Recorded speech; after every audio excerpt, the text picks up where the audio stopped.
So if you guys have been keeping up with our end of the year stuff, especially at NFR Podcast, we've covered our 10 biggest moments of the year so far, top 10 features, top 10 songs, and top 10 albums. But it's finally time to have the conversation of who is the official MVP of 2021. And what's crazy about this type of conversation is that you have to consider everything. You have to consider feature runs, projects, rollouts, moments. It's all one big combined conversation, and you have to narrow it down to one person that really led the year. So guys, today we're going to be talking about who is our MVP for 2021 as far as rap goes, and I want you guys to let me know in the comment section, who do you think is the leader of this year? Plus, guys, we're going to be having a massive award show on Wednesday night. We've been teasing this all month, but we're finally getting to the date. It's going to be on Wednesday, December 29th at 9:30 p.m. Eastern Time. It's going to be a massive live stream with a bunch of different giveaways in that live stream where you guys could win vinyls and even interact with us. Plus, Lou and I put together a bunch of different categories, and we'll be revealing the winners, which were voted by the whole NFR team, not only Lou and I, and it's going to all go down on Wednesday night. So I hope to see you guys there, but let's dive into this, man. Yes, massive sir. Conversation. I've been waiting to do this piece of content for a while. So tell me, what are a couple of criterias in your books that you kind of have to knock off to be able to be considered in this type of elite conversation? Yeah, well, listen, guys, if you've been following us, you know that when we talk about hip-hop, we kind of almost treat it like a sport, you could say. So I love having this kind of conversation because there's a lot of contenders, but you can only have one MVP for a year. And I think that it comes down to having to be able to drop an impactful album. I think you had to spit a lot of bars too, just to be competitive in that sense. And also just be the most iconic artist of that year. When we look back on 2021, 10 years from now, which artist will we actually have in mind? Who did the most that year? So to start off with some contenders, I want to talk about Lil Wayne because this guy did something that no other artist did this year, and that was have the best feature run because he was featured on over 25 songs, and everything that he did was absolutely killer, bro. It seemed like he had a battery on his back. It felt like he was kind of returning to his prime. And, bro, if you look at the credits, Seeing Green, Gang Gang, How Wind Blows. And Bash Money. Bash Money, Too Good. Like, there is top-notch Wayne features that will go down in his all-time run. So you can't deny that, but he was missing the studio album. Like, the collab album he dropped with Rich the Kid, wasn't the greatest. But if he dropped a solo studio album, do you think he would have gotten it? Oh, he was definitely in this conversation, and I think it's because of that incredible feature run. And I love the feature runs, right? Because we started really talking about this back with J. Cole, I believe, in 2018. And now every year, you kind of have to start considering this as its own thing. And if I really had to give, that title, the best feature run of 2021, it's an obvious choice for Lil Wayne. As you said, 25 different credits, and he was featured on some of the best songs of the year, period. So if he drops that studio album, would he have gotten it? I'm not sure. I would have had to see the quality of it, but I will say this. I'm excited to see what happens in 2022 for him. But another honorable mention would be Drake. And I know a lot of people were let down by Certified Lover Boy. There was that whole conversation of, it was missing quality, it was missing this. But man, this guy was making the most commotion probably out of anyone else on this list, especially when it comes to a rollout. And the CLB rollout was maybe a bit disorganized, but it was really prominent within the year. And of course, he had a massive, battle with Donda. But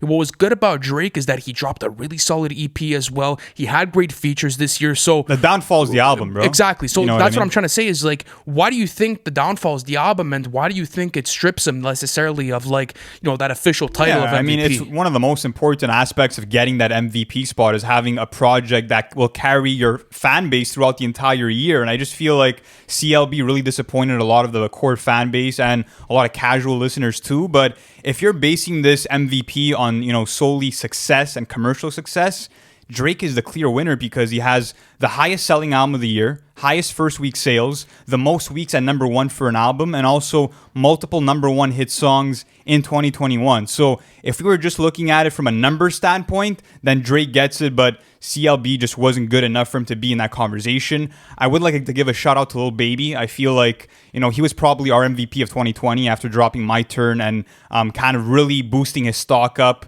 in the game.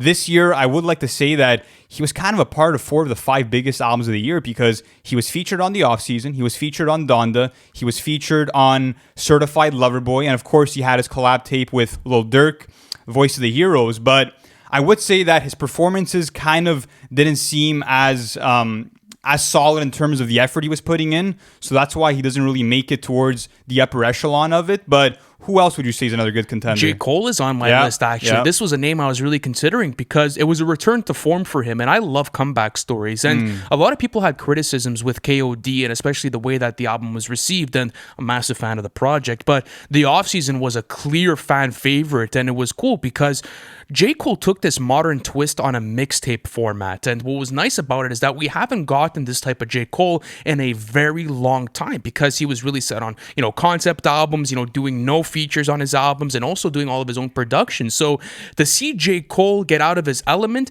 was maybe one of the most impressive performances that I've seen all year. Plus, he also, marks off that, commercial success factor because he reaches that top 5 spot, for having one of the most, having the most first week sales in the game this year. Not only that, but he had massive commercial singles like My Life.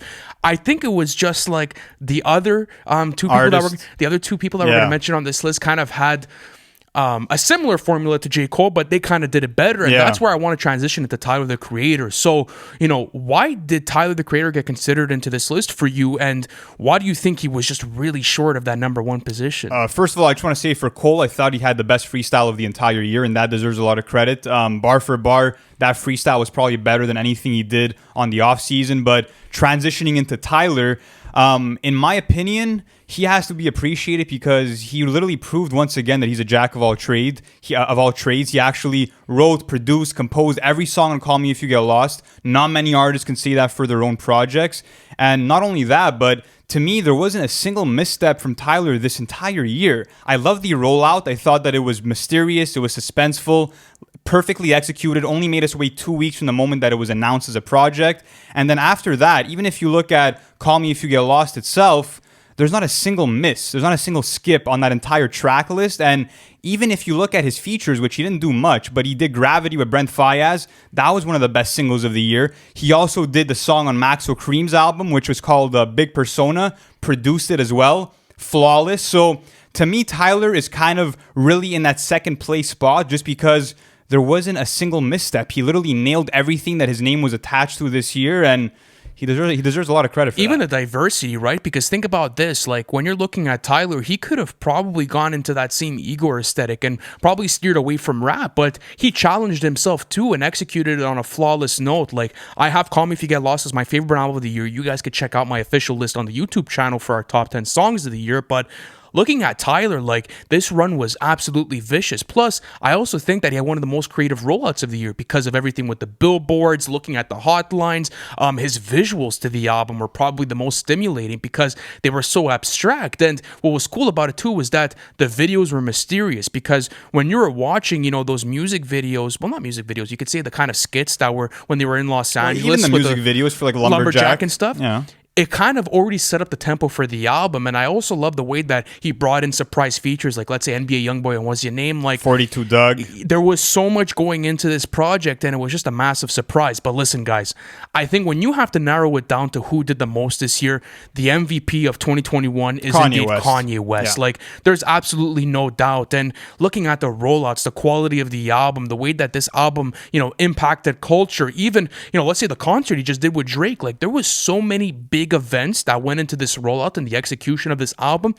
It's going to be super hard to ignore. Plus, I do think that the Donda rollout will be one of the biggest moments in the entire decade, let alone 2021. So was this a clear winner for you, man? Like, did this automatically get it for you? Yeah, this was super easy. I mean, to start off, like you said, he had the best album rollout of the year. And in my opinion, it's Kanye's best album rollout ever. Maybe the best album rollout that we've ever witnessed as hip-hop fans. And I love this project and I love what Kanye did this year because it was the ultimate fan service because he literally took us through the process of making the album. He showed us songs in their raw form and then we got to see the track list evolve, kind of like what he did with The Life of Pablo, but this time it was fully realized because yes, there were changes made after the album was dropped, but we actually, through the listening parties, got to see what he was working on. And as fans, that was a beautiful thing that we've never really gotten before. And apart from that, I think in terms of just impacting hip hop as a genre, when we look back at 2021, we're going to think of Donda as that album that stood out just because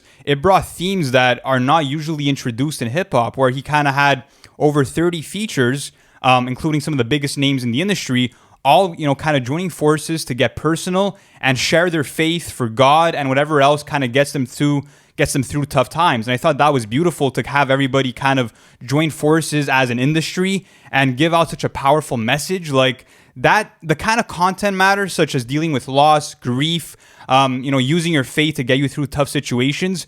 That's timeless content matter. I don't care what else dropped this year, even though the track list itself was bloated and I only, put it at number 8 on my top 10 albums of the year. I think in terms of message, nothing is more powerful than Donda this year. It was a massive movement too, and I know that a lot of fans were able to grab this album and apply these concepts to their own life. And what was beautiful about the Donda rollout was it also had some of the biggest features of the year and probably the best feature list. Like, if you also go back to the album, I mean, I was explaining this, when I was explaining why this made my top 5 albums of the year. You got the best feature of the year with Andre 3K. You got the best song of the year with Life of the Party. You get the best beat of the year, with Heaven or Hell. Heaven and Hell. My bad. Like, there was just so many different moments that went into this album that just really completed it. And I think that's just what Kanye West does. Like, he's able to come in, completely steal the show and show why, he's going to be regarded as one of the best to ever do it. So 2021 was nothing short of that. It was a fantastic year. And guys, listen, from the whole NFR team,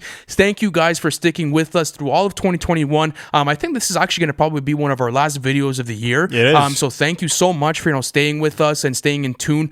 Guys, I promise you, 2022 is going to be a massive year for everyone. It's probably going to be an even bigger year for music. So I hope you guys stay tuned with us. Thank you so much for watching this, and we'll catch you on the next one. Thanks for watching the full video. And if you're new to NFR, be sure to hit that subscribe button, as we'll be keeping you guys updated with the latest album releases in terms of update videos, album reviews, and our own original series on the weekly. And we also have our Patreon plan available in the description below, where you can access weekly bonus content and also access to our Discord. So be sure to check out all of that, and we'll catch you in the next one.